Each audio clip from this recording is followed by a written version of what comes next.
जय हिंद दोस्तों। आज हम पढ़ने वाले हैं एमपी फॉरेस्ट एग्जाम 2017 में पूछे गए जीके जीएस और एमपी जीके के अति महत्वपूर्ण प्रश्न जो कि आने वाले एमपी फॉरेस्ट एग्जाम्स के लिए काफ़ी इंपॉर्टेंट है। तो चलिए स्टार्ट करते हैं, देखते हैं आज का फर्स्ट क्वेश्चन। आज का फर्स्ट क्वेश्चन है, जनगणना 2011 के अनुसार मध्य प्रदेश की आबादी का घनत्व क्या है। पूछा गया था पहला प्रश्न, जनगणना 2011 के अनुसार मध्य प्रदेश की आबादी का घनत्व कितना है। तो इसका राइट आंसर है ऑप्शन नंबर 236 व्यक्ति प्रति वर्ग किलोमीटर। 2011 की जनगणना के अनुसार मध्य प्रदेश का देश में 6वां स्थान है तथा मध्य प्रदेश की जनसंख्या देश की कुल जनसंख्या का 6% है। आगे बढ़ते हैं नेक्स्ट क्वेश्चन की ओर। नेक्स्ट क्वेश्चन यहाँ पर हमारा पूछा गया है, 1984 में घटी भोपाल गैस त्रासदी के कारण भोपाल के कितने वार्डों को गैस प्रभावित क्षेत्र घोषित किया गया था। 4 ऑप्शन आपको दिए गए हैं और इसमें से आपको राइट आंसर बताना है।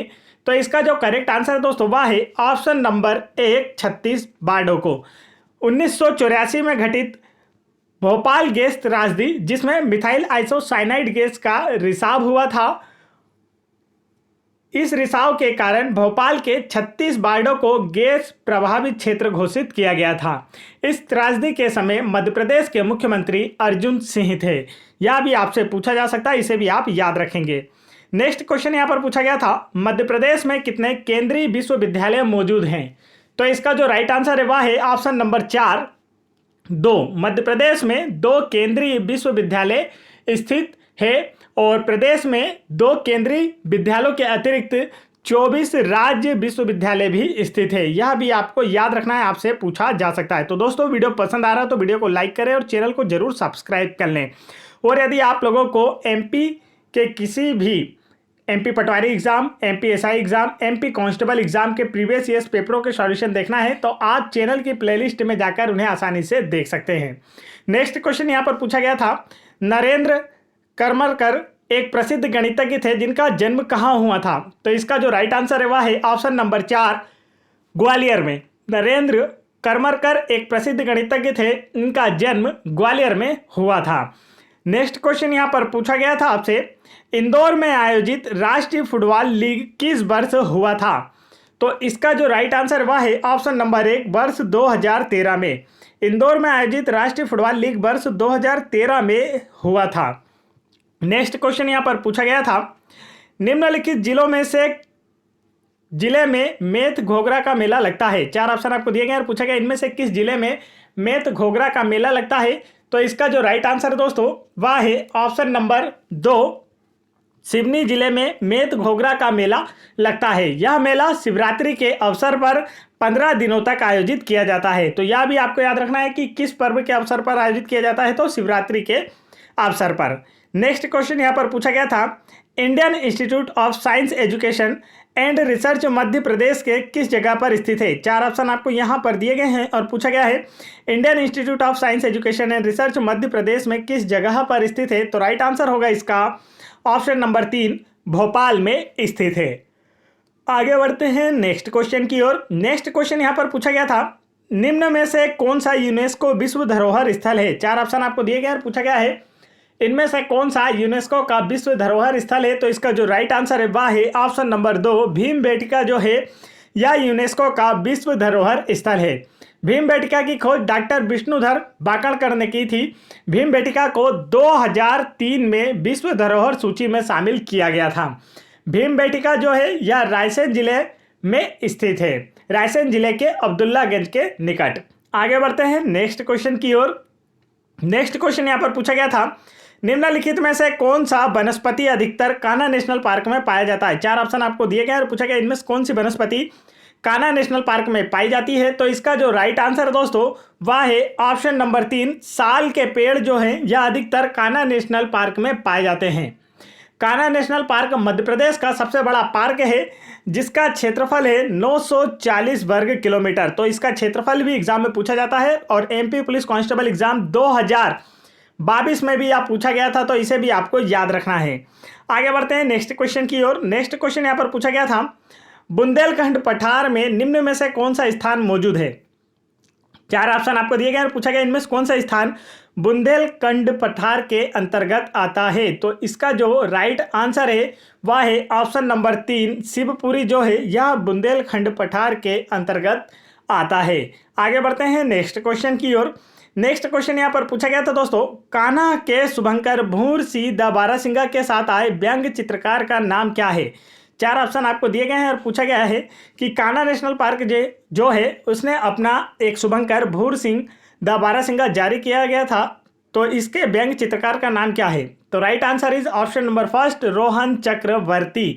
कान्हा किसली अपना शुभंकर जारी करने वाला मध्य प्रदेश तथा भारत का प्रथम राष्ट्रीय उद्यान है और इस शुभंकर का नाम क्या था, भूर सिंह द बारहसिंगा। यह क्वेश्चन भी कांस्टेबल एग्जाम 2022 में पूछा गया था, आपके फॉरेस्ट एग्जाम के लिए भी काफी इंपॉर्टेंट है, इसलिए आपको भी याद रखना है। आगे बढ़ते हैं नेक्स्ट क्वेश्चन की ओर। नेक्स्ट क्वेश्चन यहाँ पर पूछा गया था, कौन से शहर को भारत का आयुध केंद्र कहा जाता है। तो राइट आंसर होगा ऑप्शन नंबर 1 जबलपुर को भारत का आयुध केंद्र कहा जाता है। जबलपुर क्षेत्रफल की दृष्टि से मध्य प्रदेश का सबसे बड़ा संभाग है।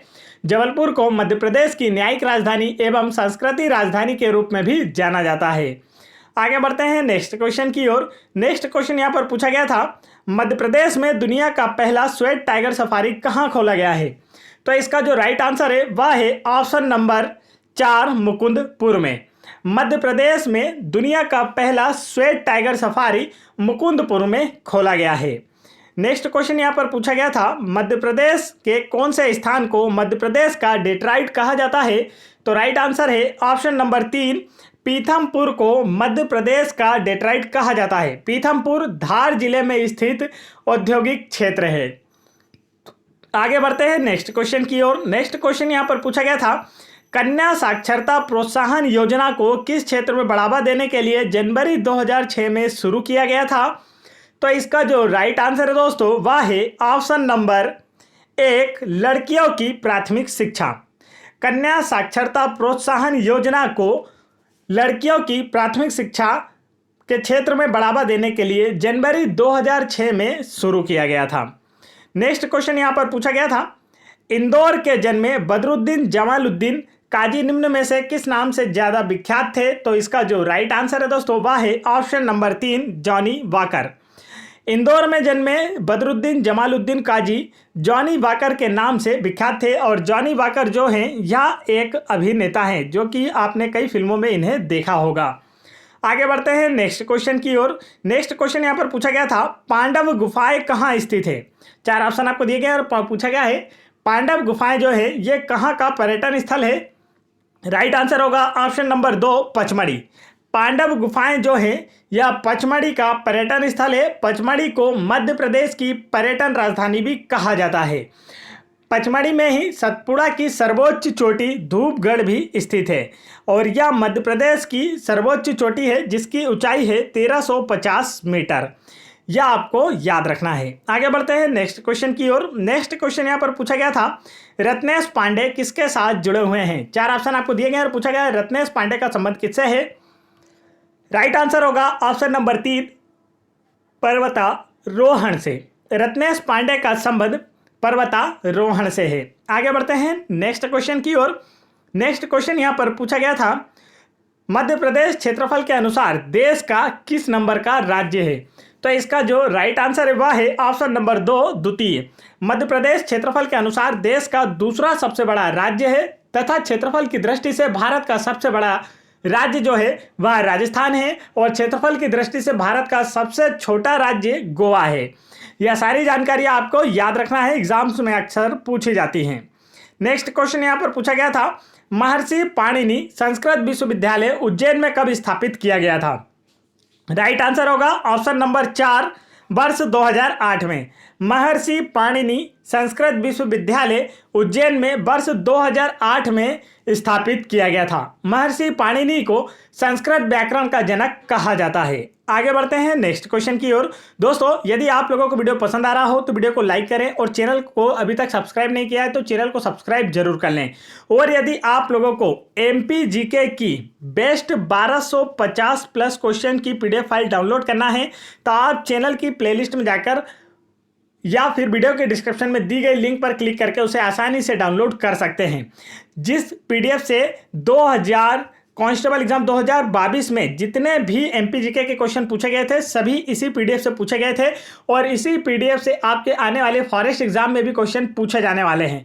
तो तुरंत इस पीडीएफ को डाउनलोड कर लें ताकि आप लोगों का एमपीजीके वाला जो पोर्शन है वह बिल्कुल कंप्लीट हो सके। तो चलिए आगे बढ़ते हैं। इसी पेपर में पूछे गए हम अब जो साइंस के क्वेश्चन हैं उन्हें देखते हैं। चलिए देखते हैं। यहाँ पर फर्स्ट क्वेश्चन पूछा गया था Na2CO3 × 10H2O किसका सूत्र होता है। तो इसका जो राइट आंसर है वह है ऑप्शन नंबर 1 धावन सोडा का या वाशिंग सोडा का।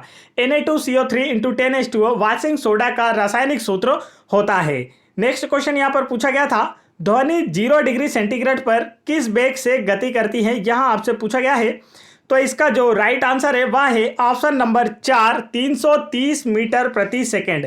ध्वनि जो है यह 0 डिग्री सेंटीग्रेड पर 330 मीटर प्रति सेकेंड की स्पीड से गति करती है। ध्वनि की तीव्रता मापने की जो इकाई वह डेसिबल होती है और ध्वनि जो होती है यह निर्वात में गति नहीं करती है। इस बात का भी आपको ध्यान रखना, अक्सर एग्जाम में पूछा जाता है। नेक्स्ट क्वेश्चन यहाँ पर पूछा गया था घर्षण बल सतह के खुरदरापन बढ़ने के साथ कम होता है, बढ़ने से बढ़ता है, या कम होने से कम होता है, या फिर कम होने से बढ़ता है। दिए गए ऑप्शंस में से एक राइट आंसर आप लोगों को बताना है। तो इसका जो राइट आंसर है दोस्तों वह है ऑप्शन नंबर 2 बढ़ने से बढ़ता है। घर्षण बल सतह के खुरदरापन बढ़ने के साथ बढ़ता है। किन्हीं दो सतहों की अनियमितताओं के कारण उत्पन्न बल को घर्षण बल कहा जाता है।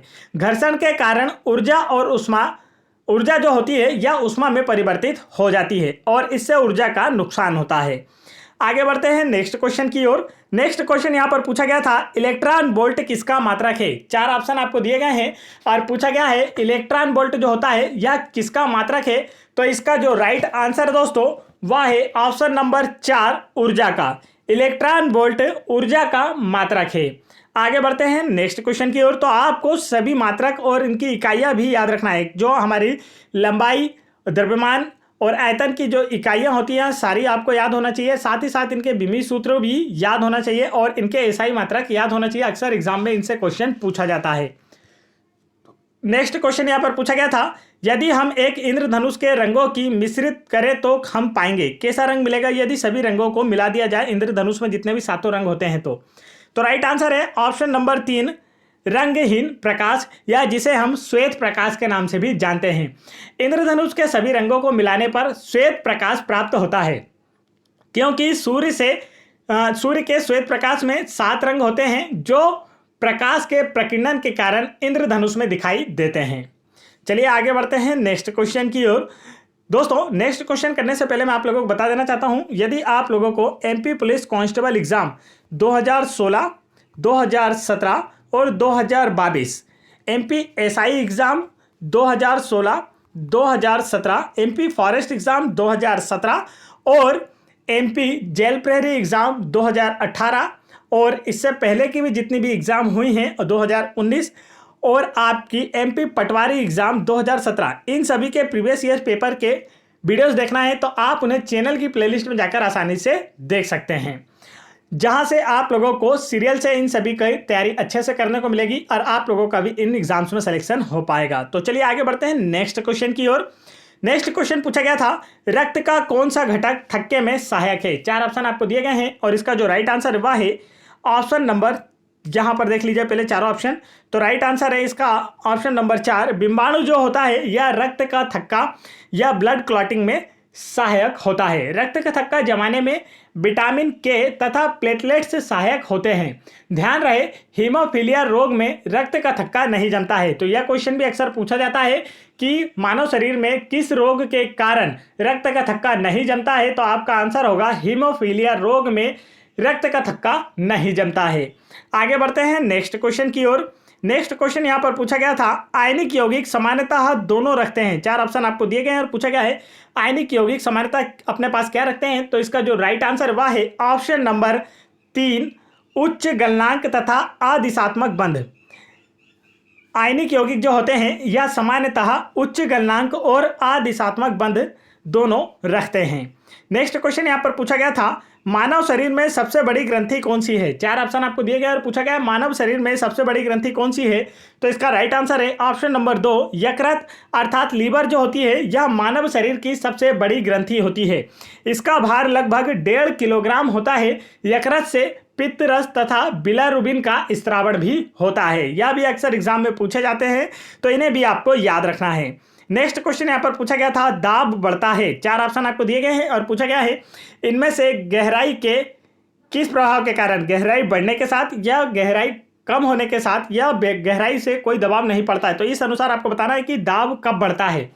तो इसका जो राइट आंसर है दोस्तों वह है ऑप्शन नंबर 3, गहराई बढ़ने के साथ साथ दाब बढ़ता है। समुद्र या किसी अन्य जल स्रोत में गहराई के साथ साथ दाब बढ़ता जाता है। जितना नीचे आप जाएंगे उतना प्रेशर आपके ऊपर बढ़ता जाता है। आगे बढ़ते हैं नेक्स्ट क्वेश्चन की ओर। नेक्स्ट क्वेश्चन यहाँ पर पूछा गया था, सूर्य के प्रकाश में विटामिन कौन सा होता है। तो इसका जो राइट आंसर है वह है ऑप्शन नंबर 2 विटामिन डी। सूर्य के प्रकाश में विटामिन डी होता है। सूर्य प्रकाश विटामिन डी का एक प्राकृतिक स्रोत है। विटामिन डी की कमी से हड्डियां कमजोर हो जाती हैं व मुड़ जाती है। आगे बढ़ते हैं नेक्स्ट क्वेश्चन की ओर। नेक्स्ट क्वेश्चन यहाँ पर पूछा गया था, अमीबा जनन कैसे करता है। 4 ऑप्शन आपको दिए गए और पूछा गया है अमीबा में जो जनन होता है वह किस विधि के द्वारा होता है। तो इसका जो राइट आंसर है दोस्तों वह है ऑप्शन नंबर 2 द्विखंडन विधि के द्वारा। अमीबा में जनन द्विखंडन विधि के द्वारा होता है। अमीबा एक कोशिकीय जीव का उदाहरण है, इसमें द्विखंडन विधि के द्वारा प्रजनन होता है। आगे बढ़ते हैं नेक्स्ट क्वेश्चन की ओर। नेक्स्ट क्वेश्चन यहाँ पर पूछा गया था, नाशवान रगंध पदार्थ की अधिक मात्रा का भंडारण किया जाता है। तो इसका जो राइट आंसर है वह है ऑप्शन नंबर 2 शीत भंडार में। नाशवान पदार्थ से मतलब होता है जैसे कि हमारे फल फ्रूट होते हैं, टमाटर या फिर आपकी आलू वगैरह, जो मतलब कि खराब हो सकती हैं, सड़ गल सकती हैं। तो इनका भंडारण कहाँ किया जाता है। तो इनका भंडारण कोल्ड स्टोरेज में किया जाता है, शीत भंडार गृहों में किया जाता है, ताकि यह लंबे समय तक अच्छी बनी रहें। आगे बढ़ते हैं नेक्स्ट क्वेश्चन की ओर। नेक्स्ट क्वेश्चन यहाँ पर पूछा गया था, पेरियार वन्य जीव अभ्यारण्य कहाँ स्थित है। 4 ऑप्शन आपको दिए गए हैं और पूछा गया है पेरियार वन्य जीव अभ्यारण्य कहाँ स्थित है। तो इसका राइट आंसर है ऑप्शन नंबर 2 केरल में। पेरियार वन्य जीव अभ्यारण्य केरल में स्थित है। यह अभ्यारण्य हाथी संरक्षण के लिए प्रसिद्ध है। इस उद्यान को वर्ष 1998 में हाथी संरक्षण परियोजना के अंतर्गत लाया गया था। आगे बढ़ते हैं नेक्स्ट क्वेश्चन की ओर। नेक्स्ट क्वेश्चन यहाँ पर पूछा गया था दोस्तों। तो दोस्तों यदि आपने अभी तक वीडियो को लाइक नहीं किया है फटाफट वीडियो को लाइक करें और चैनल को जरूर सब्सक्राइब कर लें यदि आप लोगों को नौकरी पाना है तो, और एमपीजी के बेहतरीन तरीके से तैयार करना है तो तुरंत चैनल को सब्सक्राइब कर लें। नेक्स्ट क्वेश्चन यहाँ पूछा गया था, हाइड्रोजन के एक समस्थानिक में न्यूट्रॉन व प्रोटॉन की संख्याओं का योग कितना होता है। तो इसका राइट आंसर है ऑप्शन नंबर 1 3। हाइड्रोजन के एक समस्थानिक में न्यूट्रॉन व प्रोटॉनों की संख्याओं का योग 3 होता है। हाइड्रोजन का परमाणु क्रमांक जो है यह 1 होता है। इसे भविष्य का ईंधन कहा जाता है। हाइड्रोजन के 3 समस्थानिक होते हैं। एक होता है प्रोटियम जो कि 1s1 होता है, दूसरा होता है ड्यूटेरियम जो कि 1s2 होता है, और तीसरा होता है ट्राइटियम जो कि 1s3 होता है। तो इसके 3 समस्थानिक होते हैं और हाइड्रोजन के एक समस्थानिक में न्यूट्रॉन एवं प्रोटॉनों की संख्याओं का योग कितना होता है। तो होता है 3। यह भी आपको याद रखना है। आगे बढ़ते हैं नेक्स्ट क्वेश्चन की ओर। नेक्स्ट क्वेश्चन यहाँ पर पूछा गया था, निम्नलिखित लवणों में से किसमें क्रिस्टलीकरण का पानी सम्मिलित नहीं है। 4 ऑप्शन आपको दिए गए हैं और इसका जो राइट आंसर है वह है ऑप्शन नंबर 4 बेकिंग सोडा। इसके अतिरिक्त धुलाई सोडा, जिप्सम और ब्लू ब्लिट्रियल, इन सभी में क्रिस्टलीकरण पानी का सम्मिलित होते हैं। इन सभी पानी मिला होता है लेकिन बेकिंग सोडा में शामिल नहीं होता है। बेकिंग सोडा का रासायनिक सूत्र की अगर बात कर ली जाए तो इसका रासायनिक सूत्र होता है NaHCO3। यह आपको याद रखना, अक्सर एग्जाम में जरूर पूछा जाता है। रासायनिक नाम होता है सोडियम हाइड्रोजन कार्बोनेट और मार्केट में इसका जो नाम है, व्यापारिक नाम, वो है सोडियम बाइकार्बोनेट और हम इसे बेकिंग सोडा के नाम से भी जानते हैं। आगे बढ़ते हैं नेक्स्ट क्वेश्चन की ओर। नेक्स्ट क्वेश्चन यहाँ पर पूछा गया था, निम्न में से कौन सा एक चालक है। 4 ऑप्शन आपको दिए गए और पूछा गया इनमें से कौन सा एक चालक है। तो इसका जो राइट आंसर है वह है ऑप्शन नंबर 4 नमक का विलयन जो होता है दोस्तों, यह एक चालक विलयन होता है। नमक जो है यह Na+ तथा Cl- आयन इसके अंतर्गत शामिल होते हैं, क्योंकि आपको पता है नमक का सूत्र जो होता है NaCl होता है। तो Na का मतलब सोडियम पर प्लस आयन और क्लोरीन पर कितना क्या होता है, ऋणात्मक आयन होता है, इसलिए यह एक चालक घोल है। आगे बढ़ते हैं नेक्स्ट क्वेश्चन की ओर। नेक्स्ट क्वेश्चन यहां पर पूछा गया था, प्रकाश युक्त लौ कैसी दिखाई देती है। 4 ऑप्शन आपको दिखाई दे रहे होंगे और पूछा गया है प्रकाश युक्त लौ कैसे दिखाई देती है। तो दिए गए ऑप्शंस में से आपको आंसर बताना है। Right answer is option number 3 पीला। प्रकाश युक्त लौ जो होती है यह पीले कलर की दिखाई देती है। आगे बढ़ते हैं नेक्स्ट क्वेश्चन की ओर। नेक्स्ट क्वेश्चन यहां पर पूछा गया था, एक लड़का जिसकी स्थिति अपने परिवेश के सापेक्ष परिवर्तित नहीं होती है, इसे किस अवस्था में माना जाता है। तो इसका जो राइट आंसर दोस्तों वह है ऑप्शन नंबर 4 विराम अवस्था में।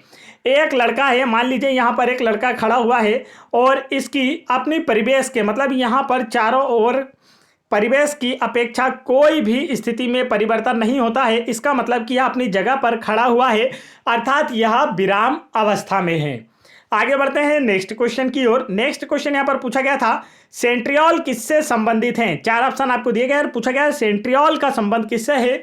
तो राइट आंसर होगा ऑप्शन नंबर 1 कोशिका विभाजन से। सेंट्रियोल जो है यह कोशिका विभाजन से संबंधित होते हैं।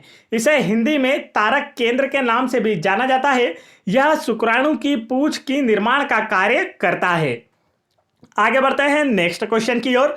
नेक्स्ट क्वेश्चन यहां पर पूछा गया था, जब एक गेंद को ऊपर की ओर फेंका जाता है तो इसकी कुल ऊर्जा पर क्या प्रभाव पड़ता है, बढ़ती है, समान रहती है या कम होती है।